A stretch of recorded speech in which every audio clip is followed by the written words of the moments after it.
১৬ পরাজয়ের বিপক্ষে মাত্র এক জয়। পরিসংখ্যান কিংবা শক্তিমত্তা সবকিছুতেই পিছিয়ে টিম টাইগার্স। তবে যেহেতু পরিসংখ্যান পরিবর্তনশীল, ক্রিকেট কাগজ কলমের নয়, ব্যাট বলের খেলা, তাই স্বপ্ন দেখছেন বাংলার টাইগার্স যেন দুবাইয়ের মরুর বুকে আবার উড়বে লাল সবুজ ওই আকাশ জুড়ে।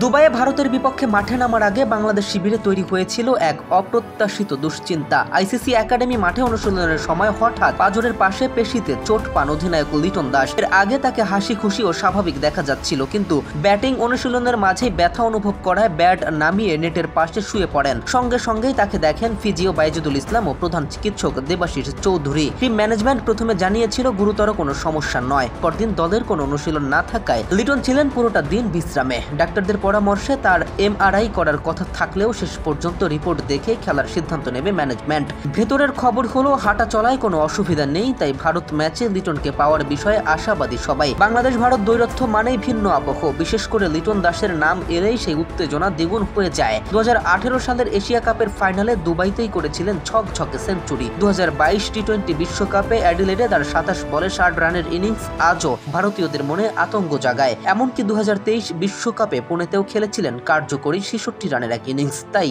এবারের ম্যাচে অধিনায়ক হিসেবে নয়, ব্যাটসম্যান হিসেবেও লিটনের ভূমিকা অনস্বীকার্য। 3 দিনের বিরতির পরেই বাংলাদেশকে পড়তে হচ্ছে বিশাল চাপে। টানা 2 দিনের মরুভূমির কন্ডিশনে খেলতে হবে ভারতের পর পাকিস্তানের সঙ্গে। সূচি নিয়ে অসন্তোষ প্রকাশ করেছেন কোচ ফিল সিমন্স। তার মতে একটানা 2টি ম্যাচ খেলা খেলোয়াড়দের জন্য বড় পরীক্ষা, শারীরিকভাবে খুবই কষ্টকর। ভারত ম্যাচকে ঘিরে বাংলাদেশের দর্শকদের উচ্ছ্বাস আলাদা, যদিও বাস্তবতা হলো বাংলাদেশ নামছে আন্ডারডগ হিসেবে। সমর্থকরা সেটাও মেনে নিচ্ছেন, তবে আন্ডারডগ হওয়ার ইতিবাচক দিকও আছে। প্রত্যাশার চাপ কম থাকে। সিমন্স অবশ্য মনে করেন কেবল বাংলাদেশ নয়, যে কোনো দলের পক্ষেই ভারতকে হারানো সম্ভব, কিন্তু এই আসরে এখনো তা কেউ করতে পারেনি। পাকিস্তানকেও যেভাবে গুড়িয়ে দিয়েছে ভারত, তা অন্য দলগুলোকে সতর্ক করতেই যথেষ্ট। এখন প্রশ্ন, বাংলাদেশ কি পারে ইতিহাস গড়তে? ম্যাচ পূর্ব সংবাদ সম্মেলনে ভারতীয় দলের সহকারী কোচ রায়ান টেন্ডুলকার বলেন, বাংলাদেশকে আমরা হালকাভাবে নিচ্ছি না। দলে রয়েছে বেশ কিছু আগ্রাসী ক্রিকেটার, আমরা লড়াইয়ের অপেক্ষায় আছি। অন্যদিকে বাংলাদেশ শিবির থেকেও এসেছে আত্মবিশ্বাসী সুর। অনুশীলন শেষে অলরাউন্ডার শেখ মাহাদি বলেন, আমাদের শরীরী ভাষায় প্রমাণ করে দিচ্ছে আত্মবিশ্বাস আছে। প্রতিপক্ষ ভারত হোক বা অস্ট্রেলিয়া, তাতে কিছু যায় আসে না। এমনকি উগান্ডার সঙ্গে নামলেও আমাদের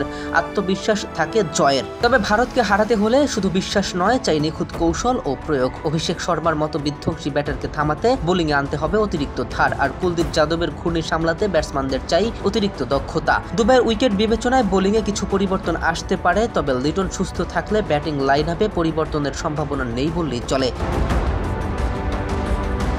আফগানিস্তান আর শ্রীলঙ্কার বিপক্ষে জয় থেকে পাওয়া আত্মবিশ্বাসী হতে পারে ভারতের বিরুদ্ধে বাংলাদেশের বড় অস্ত্র। কেএম রাফিন, খেলার পাতা।